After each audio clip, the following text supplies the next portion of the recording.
हमारी पार्टी ने हम लोगों ने लॉन्च किया था, जिसका मकसद था एक एक घर में जा कर के सभी लोगों से बात करना, सबको इस पूरे मकसद के बारे में समझाना और उनका राय जानना। और आपको जान करके, हम सबको जान करके ये बहुत खुशी है कि जितना हमने सोचा था उससे बियॉन्ड एक्सपेक्टेशन रिजल्ट्स आए। नेक्स्ट 9 न्यूज़ में आपका बहुत बहुत स्वागत है। मैं हूं आपके साथ अबरार रहमान। दर्शकों, आज के इस प्रोग्राम में हम चर्चा करेंगे अरविंद केजरीवाल की और अरविंद केजरीवाल को लेकर के उठ रहे उन तमाम सवालों को। दरअसल ईडी के कार्रवाइयों को लेकर के कई बड़े प्रश्न खुद अरविंद केजरीवाल भी उठा रहे हैं, आम आदमी पार्टी के जो कार्यकर्ता हैं, समर्थक हैं, वो लोग भी उठा रहे हैं। लेकिन सवाल ये है, क्या वाकई 2024 के चुनाव को लेकर के ये सारा का सारा खेल है, या फिर आम आदमी पार्टी जो है वाकई भ्रष्टाचार में संलिप्त है? इस पूरे मुद्दे पर बात करने के लिए मेरे साथ दिनेश जुड़े हैं। इनसे समझते हैं कि आखिरकार इस पूरे मामले पर वो क्या अपनी राय रखते हैं और क्या आने वाले दिनों में जब चुनाव नज़दीक बिल्कुल हो जाएंगे, चुनाव आयोग जो है चुनाव की तारीखों का ऐलान भी कर देगा, तो क्या ये मामला और भी ज़्यादा जो कहीं ना कहीं गहराता चला जाएगा? देखिए अबरार, यहाँ से जो स्थिति बनती नजर आ रही है, मुझे झारखंड नजर आ रहा है, क्योंकि झारखंड के मुख्यमंत्री जो हेमंत सोरेन है, उनकी भी 10 समन जारी करने के बाद जो है गिरफ्तारी हो चुकी है। और अब ईडी ने अरविंद केजरीवाल को 5 समन जारी किए थे। 5 समन जारी करने के बाद भी अरविंद केजरीवाल वहां पर नहीं जाते हैं, तो ऐसे में ईडी कोर्ट पहुंच जाती है। राउज एवेन्यू कोर्ट से अब उनको समन जारी कर दिया जाता है और कहा जाता है कि भाई 17 फरवरी को आप आइए और अपना जो सवालों का जवाब दीजिए। ऐसे में अरविंद केजरीवाल क्या अब 17 फरवरी को राउज एवेन्यू कोर्ट के सामने पेश होंगे? इस पर सबसे बड़ा सवाल खड़ा हुआ है, क्योंकि कई ऐसे प्रावधान हैं जिनमें से स्वास्थ्य संबंधी मुद्दे हैं या फिर निजी कारण, उनके आधार पर यहाँ पर उनके जो वकील हैं वो याचिका लगा सकते हैं और उनकी हाजिरी माफी की याचिका पर कोर्ट उनको कहीं ना कहीं राहत दे सकता है। दूसरी तरफ देखा जाए तो करीब 14 फरवरी से बताया जा रहा है कि यहाँ पर जो है आदर्श आचार संहिता लगने वाली है और चुनाव का ऐलान हो जाएगा। तो ऐसे में अरविंद केजरीवाल को गिरफ्तार करना शायद मुझे मुश्किल लग रहा है ईडी की तरफ से, क्योंकि अभी जो कार्रवाई हो रही है उस आधार पर यदि अरविंद केजरीवाल अब कोर्ट में जाएंगे तो काफी लंबी प्रोसेस है और कोर्ट से हो सकता है कि राउज एवेन्यू कोर्ट ने उनको बुलाया है और उनके वकील सुप्रीम कोर्ट से अग्रिम जमानत भी ले सकते हैं। ऐसे में अरविंद केजरीवाल को यहां से गिरफ्तार करना, शराब नीति मामले में उनकी यहां से पूछताछ होना मुश्किल लग रहा है, क्योंकि चुनाव का वक्त नजदीक आ चुका है और आदर्श आचार संहिता के बाद क्या यहां से ईडी गिरफ्तार करेगी, इस पर भी बड़ा सवाल खड़ा हुआ है। बिल्कुल, ये मामला जो है चुनाव से जुड़ा हुआ लगता है। इस पर एक सवाल ये है कि आखिरकार अरविंद केजरीवाल जो है वो मैं भी केजरीवाल अभियान जो है चलाते हैं। 10 जनवरी तक ये पूरा का पूरा अभियान चल रहा है। तो ऐसे में क्या अरविंद केजरीवाल भी, आप ये बात बखूबी समझ चुके हैं कि भाजपा जैसे इसका राजनीतिकरण कर रही है, भारतीय जनता पार्टी जैसे इस पूरे मामले को लेकर के गुमराह करके लोगों को फ़ायदा उठाने का प्रयास कर रही है, क्या उस तरीके से ही अब उनको भी कदम उठाना चाहिए? और क्या इसी वजह से उन्होंने मैं भी केजरीवाल अभियान शुरू किया और इसका फ़ायदा उन्हें क्या वाकई मिलने वाला है? देखिए, जब अरविंद केजरीवाल को पहला समन जारी किया गया था उस वक्त भी अरविंद केजरीवाल काफी एक्टिव नजर आ रहे थे, लेकिन उस वक्त 5 राज्यों में विधानसभाओं के चुनाव थे। वहां पर उन्होंने साफ तौर पर कह दिया था कि इस वक्त मैं चुनाव में व्यस्त हूं और जैसे चुनाव संपन्न होते हैं मैं ईडी के सामने पेश हो जाऊंगा। उसके बाद चुनाव संपन्न होते हैं, नतीजे आ जाते हैं, ईडी दोबारा से उनको, मुझे अच्छी तरीके से याद है, 19 दिसंबर को समन जारी करती है और 21 दिसंबर को बुलाया जाता है, लेकिन उनके दफ्तर की तरफ से जवाब दिया जाता है कि वो विपश्यना शिविर के लिए जा रहे हैं और ऐसे में 10 दिनों तक यहाँ पर जो है सामने पेश नहीं हो सकते हैं। ऐसे में आम आदमी पार्टी के तमाम पार्षद, विधायक और कार्यकर्ता एक दिल्ली में बड़ा कैंपेन चलाते हैं, मैं भी केजरीवाल, और उसके जरिए केजरीवाल के द्वारा किए गए पिछले 10 सालों के कामकाज की रिपोर्ट लोगों से मांगने की कोशिश करते हैं। यानी कि कहीं ना कहीं केजरीवाल की तरफ से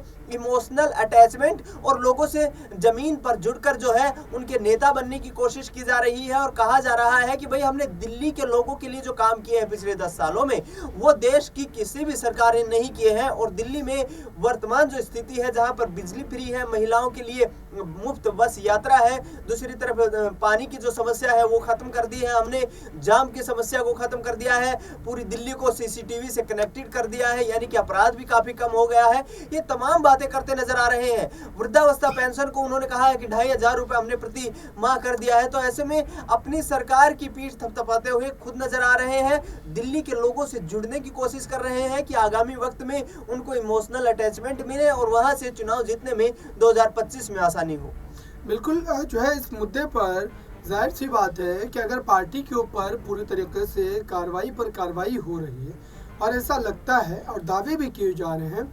जो है आम आदमी पार्टी की तरफ से कि पार्टी को ख़त्म करने के लिए तमाम के तमाम जो है चाल चली जा रही है। इस पूरे मुद्दे पर उस समय जब जो है एक तरीके से ईडी ने जब बुलावा भेजा था अरविंद केजरीवाल को, उसके बाद जो प्रेस कॉन्फ्रेंस हुई थी आम आदमी पार्टी की, उसमें क्या सारे पक्ष रखे गए थे और किस ढंग से मैं भी केजरीवाल अभियान की बात की गई थी, देखिए इस रिपोर्ट। अभियान हमारी पार्टी ने, हम लोगों ने लॉन्च किया था, जिसका मकसद था एक एक घर में जा करके सभी लोगों से बात करना, सबको इस पूरे मकसद के बारे में समझाना और उनका राय जानना। और आपको जान करके, हम सबको जान करके ये बहुत खुशी है कि जितना हमने सोचा था उससे बियॉन्ड एक्सपेक्टेशन रिजल्ट्स आए हैं। आप सोचिए कि हमारे कार्यकर्ता एक एक घर में जा करके एक एक लोगों से बात किया, डिटेल में बात किया, किसी normal door to door campaign की तरह नहीं, एकदम डिटेल में सब लोगों से चर्चा किया। और जो नंबर ऑफ घर हैं जो हमारे कार्यकर्ताओं ने कवर किया है मैं भी केजरीवाल अभियान के तहत, वो है 23,82,122 23,82,122 घरों में हमारे कार्यकर्ता घर घर जा करके डिटेल में पूरे मुद्दे को चर्चा किया और उनका जो है उनकी राय क्या थी, सब चीजों को उन्होंने रिकॉर्ड पर लिया, जो कि लगभग 24 लाख घर होते हैं। और अगर एक घर में अगर हम ये मान लें कि 4 लोगों का भी परिवार है, 4 लोग भी अगर हैं, तो इसका जो है अगर आप इसको कैलकुलेट करेंगे तो 96 लाख लोग, लगभग 1 करोड़ लोगों से डायरेक्ट संवाद इस पूरे अभियान के तहत हुआ। और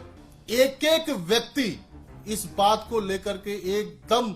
जो है श्योर है, अरविंद केजरीवाल जी के प्रति जो प्यार है, समर्थन है, वो माइंड ब्लोइंग है, जो कि निकल करके आया है। मैं चाहूंगा कि जितेंद्र तोमर जी इसके इम्पैक्ट के बारे में आगे बताएंगे और फिर बाकी साथी बाकी चीजों के बारे में। देखिए, जो तो आपने देखा दर्शकों, आखिरकार इस पूरे मुद्दे से जुड़ा हुआ एक सवाल ये है कि अब क्या भारतीय जनता पार्टी ये मान चुकी है कि आम आदमी पार्टी जो है वो एक राजनीतिक विकल्प जनता के बीच भाजपा के खिलाफ बन रहा है और इसी वजह से ये बौखलाहट जो है वो देखने को मिल रही है।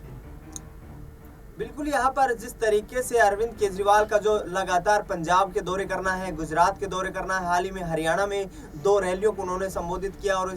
ललकारते हुए वहां पर कहा कि बीजेपी पूरी तरीके से बौखलाई हुई है, क्योंकि आम आदमी पार्टी का बढ़ता जो कारवा है वो कहीं ना कहीं उनके लिए मुश्किल में परेशानी डाल रहा है। और ऐसे में ईडी और सीबीआई जैसी सरकारी जांच एजेंसियों का इस्तेमाल करके विपक्ष के ऊपर धावा बोला जा रहा है। उन्होंने साफ तौर पर कहा कि आम आदमी पार्टी प्रमुख विपक्षी दल के रूप में बीजेपी के सामने खड़ी है और इसी को नेस्तनाबूद करने के लिए यहाँ पर बीजेपी तमाम षड्यंत्र रच रही है। लेकिन जिस तरीके से पिछले वक्त से करीब 1 साल होने को आया है, मनीष सिसोदिया जेल में बंद है, सुप्रीम कोर्ट इन तमाम याचिकाओं पर ईडी को फटकार भी लगा चुका है और उनका साफ तौर पर कहना है कि जब तक आरोप साबित नहीं होते हैं तब तक हम कन्विक्टेड व्यक्ति को जेल की सलाखों के पीछे नहीं रख सकते, जमानत उसका अधिकार होता है। तो ऐसे में अरविंद केजरीवाल की तरफ से कोशिश की जा रही है कि तमाम नेताओं को बाहर निकाल के लोगों से जुड़ करके, जनता से अपील करके और कहीं ना कहीं अपना सियासी भविष्य मजबूत किया जाए और पार्टी की नींव को और ज्यादा प्रगाढ़ और मजबूत किया जाए, जिससे कि आने वाले वक्त में पार्टी का जो